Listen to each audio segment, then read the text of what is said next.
Diesel, and today's video is going to be a continuation of the rear lift kit stuff that we just went over, as well as the rear drive shaft carrier bearing U-joint stuff. When you're trying to identify the lift that's on the vehicle, let's start by looking at what a factory front end looks like, okay? Come on in here. You will notice that the leaf springs on this model year truck, so all the way up till 2004, Fords were leaf springed in the front. If the leaf spring has a negative arch in it, okay, that's what factory looks like until you get to the 450, 550s, and then they're kind of flat or maybe even a slightly positive arch.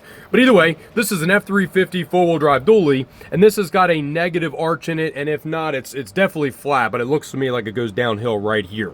Either way, you can tell by looking at this, these are the factory 2 leaf springs that belong in the front end of a 99 to 04 style truck. You could also take a look at the part number on these Bilsteins, and you would look it up and you would find out that they are factory length Bilsteins specifically for this type of truck. Another thing that you can do is you can look and see that the U-bolts are not anything other than factory. So bring this around here. You'll see how there's nothing added to the U-bolts. There's no like block, which I don't like doing blocks in the front at all. If you're gonna lift the front end of one of these trucks, I think you should either do leaf springs, you should do like PMF makes those brackets for the front. They got different shackles that you put in, stuff like that.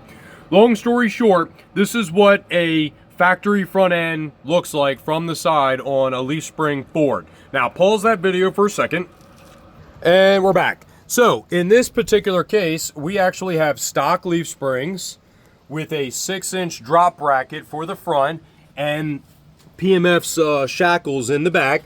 You'll also notice that we've got a much longer Fox shock. We've also got longer brake lines as well too, but long story short, actually here, not long story short yet, we've also got longer sway bar end links, okay? This particular truck is lifted, I think it was either 6 or 8 inches, something like that, okay? This is obviously nowhere near factory height. And whenever you're trying to order parts or you're trying to like work on your truck, you have to know these things, because if you wanted to buy leaf springs, you would have to know, are they factory leaf springs or not? And in this case, they are, okay? Would you do the same thing with the shock? You know, I talked in the other video about how to measure for the shock. Remove the shock, remove whatever's there. Find out what the actual height is when it's loaded and take a measurement from that bolt to that bolt. Take a measurement. Then find out fully compressed or fully extended, whatever those measurements would be, and make sure you exceed them when you do your shocks. We also have an extended bump stop. That's usually a feature of a lift kit as well too. So now that we've seen what you can do in one way to kind of identify, like, you know, how big this truck is. I mean, this one here is 6-inch. Let's go take a look at another truck and see if we can figure out what it's got. All right, and we're back to the dually. So, first thing you notice, tons of leaf springs. Not only that, positive arch. Now, I understand that this truck's on the lift, so it's gonna have a positive arch anyway, but in this particular case, even when the truck was down on the ground, it had a positive arch. Do those look like factory leaf hangers? I don't know. I think they look fine. I think they look normal. Let's take a look over here. Instead of having extended sway bar end links, we've got a drop bracket for the sway bar end link.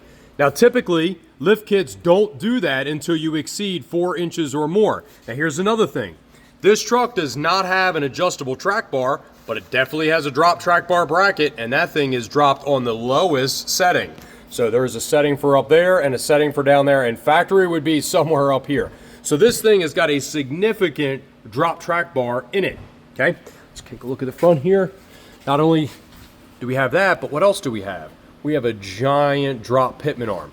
Typically, drop pitman arms are only on, like in my experience, even higher than 4-inch lift, like 6-inch lifts, 8-inch lifts, stuff like that.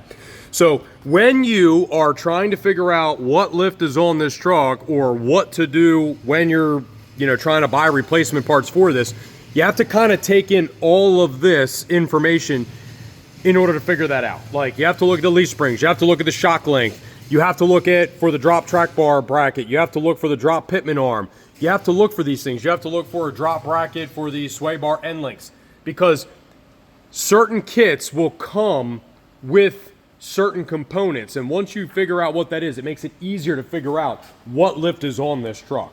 So this particular case, what do we think was originally on this truck? A 4-inch lift. And according to that, you would be fine putting in the airbags with a 4-inch lift. Here's the thing.